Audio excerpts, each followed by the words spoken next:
America आणि इस्रायलने इराणवरती हल्ला केलाय। अणुकरारावरनं अमेरिका आणि इराणमधल्या वाढत्या तणावानंतर हा हल्ला झालाय। आज सकाळपासून इस्रायलने इराणची राजधानी तेहरानमध्ये क्षेपणास्त्रांद्वारे हल्ला केला।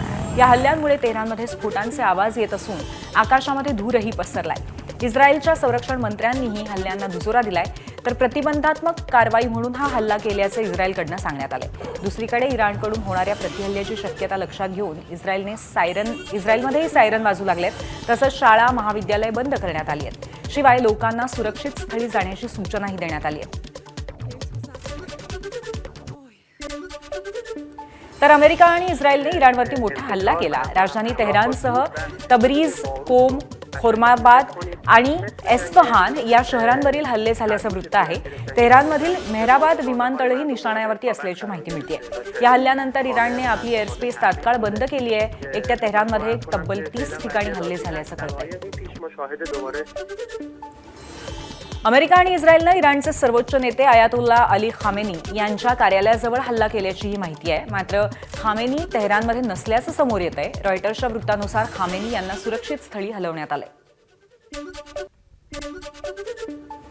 इराणच्या इस्लामिक रेव्होल्युशनरी गार्ड कॉर्प्सचे सैनिक मारले गेल्याची शक्यताही वर्तवली जाते आहे। इस्रायल आणि अमेरिकेच्या हल्ल्यामध्ये अनेक इराणी सैनिक ठार झाल्याची माहिती समोर येते आहे। दरम्यान परिस्थिती अत्यंत तणावपूर्ण बनल्याचंही सांगितलं जात आहे।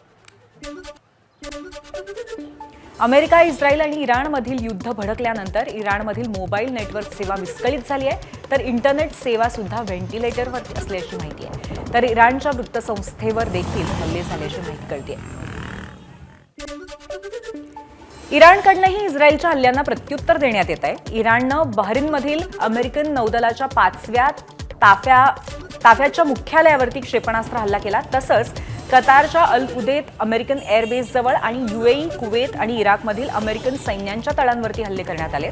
तर युद्ध इस्रायल आणि अमेरिकेनं सुरू केलं, मात्र त्याचा शेवट आम्ही करू असा इशारा इराणनं दिलाय। इराणने इस्रायलवर मिसाईल हल्लेही केलेत। इस्रायलच्या आयर्न डोमने इराणचं मिसाईल पाडलेलं आहे। आयर्न डोमने जेरुसलेम डोंगरावरचा हल्ला हाणून पाडलाय। इराणचे इस्रायलवरती शेकडो मिसाईल हल्ले झाल्याचं कळतंय। इस्रायलच्या आयर्न डोमने इराणचे मिसाईल्स पाडलेले आहेत। आयर्न डोमने जेरुसलेम डोंगरावरील हल्ला हाणून पाडलाय। इस्रायलच्या उत्तरी पोर्ट शहरामध्ये धोक्याचे सायरन्सही वाजलेत। इस्रायलच्या अनेक शहरांवरती स्फोटांचे आवाज ऐकू येत आहेत, तर इस्रायलमध्ये नागरिकांना हाय अलर्ट देण्यात आलेला आहे। तसंच इस्रायलकडनं राखीव सैनिकांना तातडीने रुजू होण्याचे आदेशही जारी करण्यात आले। इराणच्या विरोधामध्ये आमची मोठी कारवाई सुरू असल्याची प्रतिक्रिया अमेरिकेचे राष्ट्राध्यक्ष डोनाल्ड ट्रम्प यांनी दिली आहे। तसंच इराणचं नौदल संपवणार अशी धमकीही ट्रम्प यांनी इराणला दिली आहे।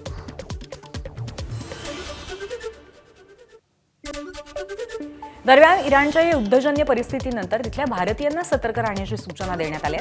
तसंच इराणमधील स्थिती बिघडली, आम्हाला बाहेर काढा अशी मागणी इराणमध्ये अडकलेल्या भारतीयांनी भारत सरकारकडे केली आहे। इराणची राजधानी तेहरानमध्ये भारतीय विद्यार्थी अडकले आहेत। पश्चिम आशियातील एअर इंडियाची हवाई सेवा सुद्धा अनिश्चित काळासाठी बंद करण्यात आली आहे।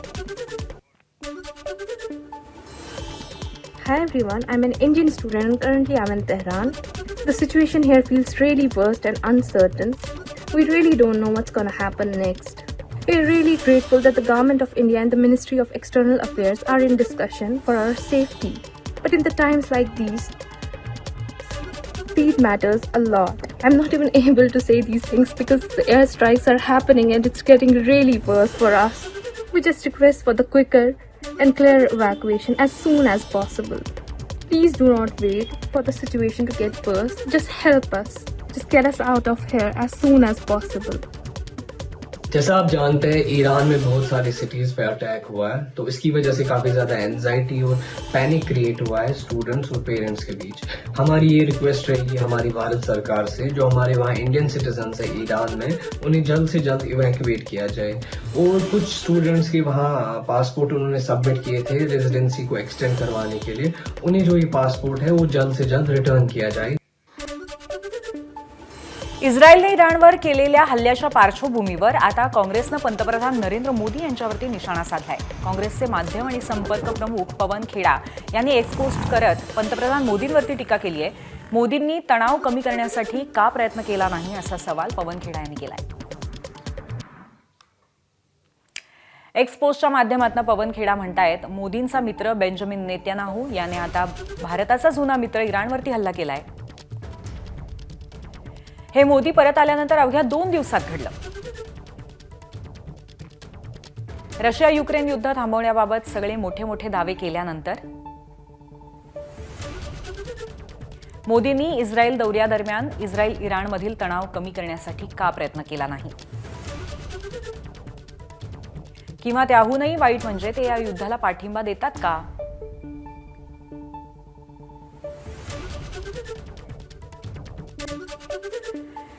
काँग्रेसचे खासदार जयराम रमेश यांनीही पंतप्रधान नरेंद्र मोदींवरती निशाणा साधलाय. जयराम रमेश यांनीही एक्सपोस्टवरती आपली प्रतिक्रिया शेअर केलेली आहे आणि पंतप्रधान नरेंद्र मोदींवरती टीका केली आहे. यासोबत रमेश यांनी पंतप्रधानांनी नुकत्याच केलेल्या इस्रायल दौऱ्यावरही ताशेरे ओढले. अफगाणिस्तानने पाकिस्तानचा एक फायटर जेट पाडल्याचा दावा केलाय. या कारवाईमध्ये पाकिस्तानी फायटर जेटचा पायलट जिवंत पकडल्याचाही त्यांचा दावा आहे. अफगाणिस्तानच्या नांगरहार भागामध्ये हे पाकिस्तानी विमान पाडण्यात आल्याचं सांगितलं जात आहे. तसंच पकडलेल्या पायलटला नांगरहार पोलीस ठाण्यामध्ये नेण्यात आल्याची माहिती समोर येते.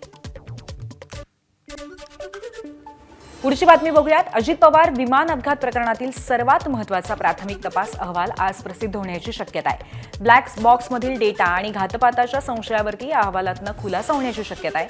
राज्याचे दिवंगत उपमुख्यमंत्री अजित पवार यांच्या विमान अपघाताला आज 1 महिना पूर्ण होत असतानाच या प्रकरणातील सर्वात महत्त्वाचा प्राथमिक तपास अहवाल नियमानुसार आज संध्याकाळी प्रसिद्ध होण्याची दाट शक्यता आहे. एअरक्राफ्ट ॲक्सिडेंट इन्व्हेस्टिगेशन ब्युरो हा अहवाल नागरी विमान वाहतूक संचालनालयाकडे सुपूर्द करणार आहे आणि यातून अपघाताचं नेमकं कारण समोर येईल. दरम्यान विमानाचा ब्लॅक बॉक्स सुरक्षित असल्याचं आता स्पष्ट झालंय.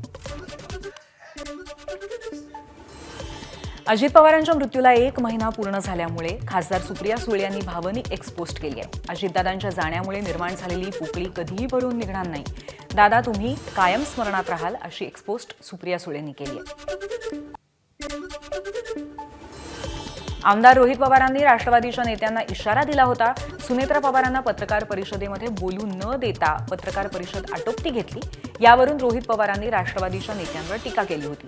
आता रोहित पवारांच्या टीकेला राष्ट्रवादीचे प्रदेशाध्यक्ष सुनील तटकरेंनी प्रत्युत्तर दिलंय. तर अजितदादांवर कोणी किती वैयक्तिक टीका केली हे महाराष्ट्राने पाहिलं असल्याचं सुनील तटकरेंनी म्हटलंय.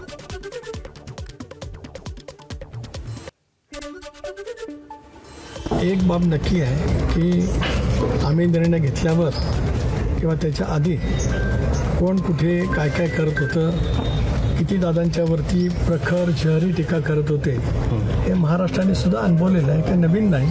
बारामतीमधलं दादांचं भाषण आहे की मी एकटा आहे, बारामतीकर माझ्यासोबत आहेत, हे बारामतीकरांसुद्धा दादांच्या भाषणात मी पाहिलं आहे. जनसन्मानच्या निमित्ताने मी बारामतीला आलो त्यावेळेला बारामतीमधून निघाले दादांची मिरवणूक हे पाहिले.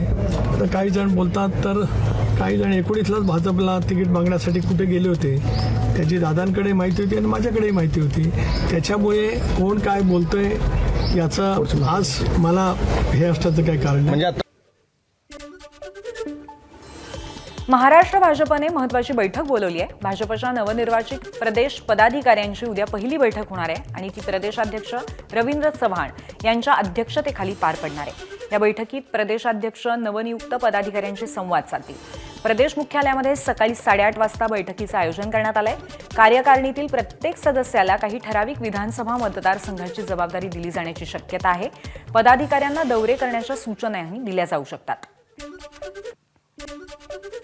शिखर बँक कर्ज घोटाळा प्रकरणामध्ये न्यायालयाने क्लोजर रिपोर्ट स्वीकारलाय आणि या क्लोजर रिपोर्टमध्ये उपमुख्यमंत्री सुनेत्रा पवारांसह तब्बल 70 आरोपी निर्दोष ठरलेत. सुमारे 25,000 कोटी रुपयांच्या या कथित घोटाळ्याची चौकशी EOWने केली होती. मात्र कोणताही दंडनीय गुन्हा सिद्ध होत नसल्याचं न्यायालयाने नमूद केलंय. सामाजिक कार्यकर्ते अण्णा हजारे आणि इतरांच्या याचिकाही न्यायालयाने फेटाळल्यात. या प्रकरणामध्ये अजित पवार, सुनेत्रा पवार, रोहित पवार, विजयसिंह मोहिते यांच्यासह माजी मंत्री मधुकर चव्हाण, आनंदराव अडसूळ, मीनाक्षी पाटील आणि हसन मुश्रीफ हे आरोपी होते. तर या भ्रष्टाचाराचे क्लोजर रिपोर्ट व्हावे म्हणूनच हे सगळे नेते भाजपसोबत गेल्याचं संजय राऊतांनी म्हटलंय.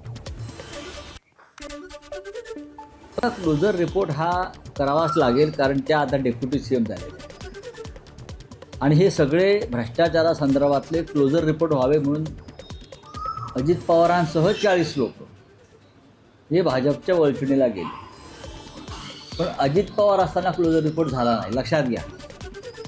अजित पवार साहेब असताना जरंडेश्वर साखर कारखान्याचा विषय बंद झाला नाही, तो दिल्लीला फाईल गेली. अमित शहानी त्याच्यावरती नव्यानं चौकशी करा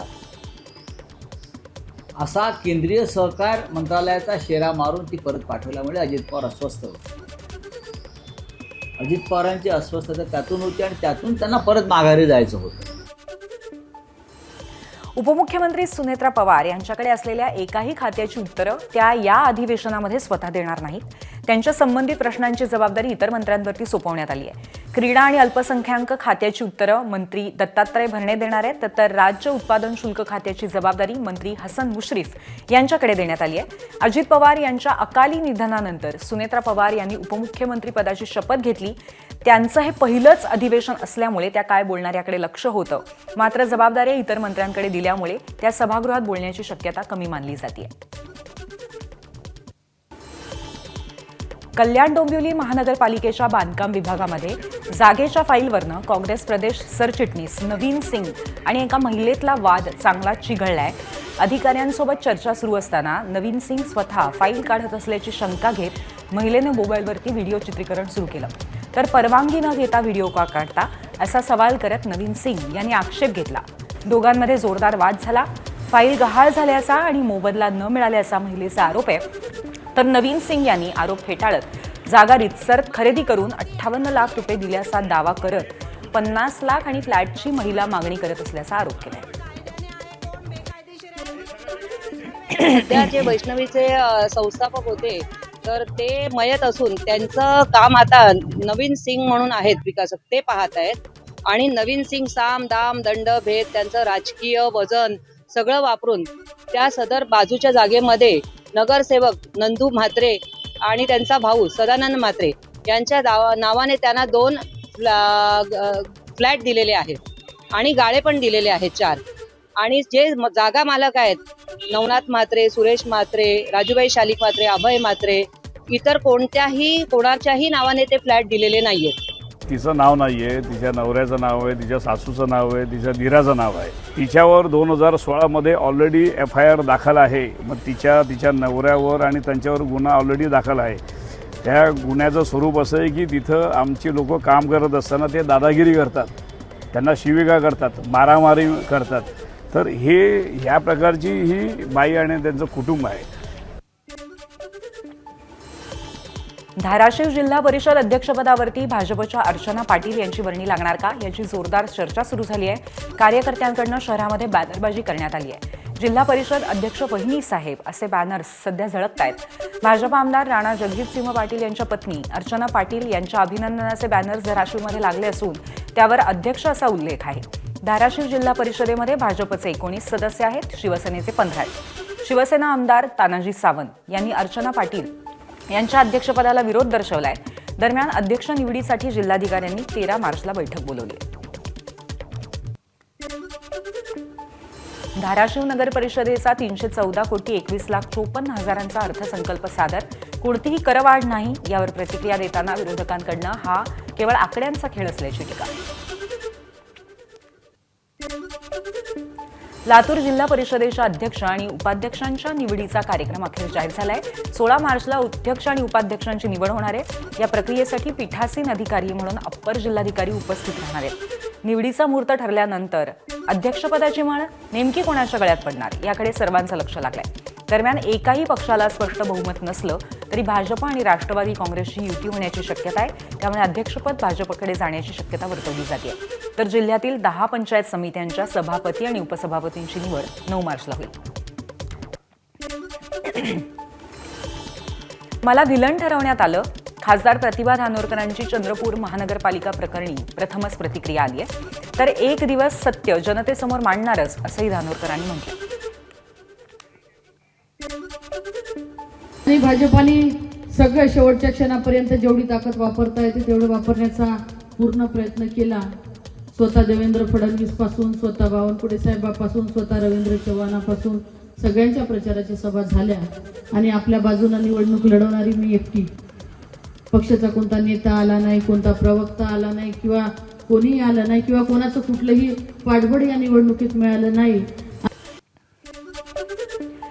ICC मेन्स T20 वर्ल्ड कपसाठी परदेशी पर्यटक मोठ्या संख्येने आता मुंबईत दाखल झाले आहेत. परदेशातून आलेल्या या पाहुण्यांनी मुंबई महानगरपालिका, राज्य सरकार, रेल्वे यंत्रणेची लाज काढली आहे. वांद्रे रेल्वे स्थानकाजवळ रुळांजवळ गरीबनगर इथे मोठ्या प्रमाणात उभारलेली झोपडपट्टी, प्लॅटफॉर्मवरील कचऱ्याचे ढीग आणि रुळांजवळ साचलेली घाण याची दृश्य मोबाईलमध्ये चित्रित झाली आहेत आणि ही रील सोशल मीडियावरती वेगाने व्हायरल होत आहेत. मुंबईच्या सार्वजनिक व्यवस्थेबाबत टीकेची लाट त्यामुळे उसळली आहे. जुनस रांटाला या परदेशी पर्यटकाने आपल्या इंस्टाग्राम व्हिडिओमध्ये वांद्रे स्थानकातील अस्वच्छता आणि अनधिकृत बांधकामं याबद्दल प्रश्न विचारले. वांद्रे पूर्व इथल्या स्थानकाला लागून असलेली अनधिकृत झोपडपट्टी गेली अनेक वर्ष कारवाई न केल्यामुळे वाढतीये. केवळ 1-2 नाही तर 6 मजली इमले इथे उभारले गेले. विदेशी पर्यटकांना हे दिसलं ते रेल्वे अधिकारी, महानगरपालिका आणि राज्य सरकारला का दिसत नाही हा प्रश्न आहे. याचाच रियालिटी चेक केला आहे आमचे प्रतिनिधी अक्षय भाटकर यांनी.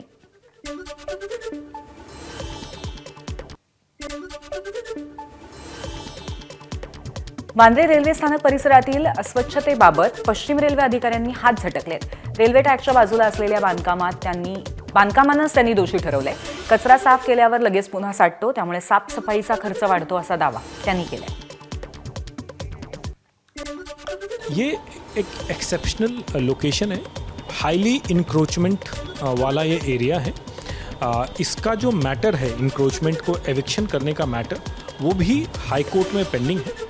The entire garbage that you see at this particular location is not generated either by our passengers या फिर हमारे जो स्टेशन के जो एरिया से, ये वो वाला गार्बेज नहीं है. ये बाहर से जो इंक्रोचमेंट में जो पॉपुलेशन रहती है उनकी तरफ से ये आता है.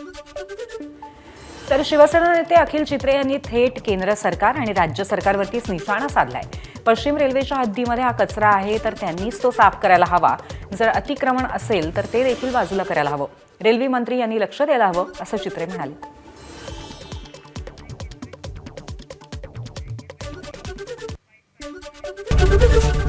एबीपी माझा, उघडा डोळे बघा नीट.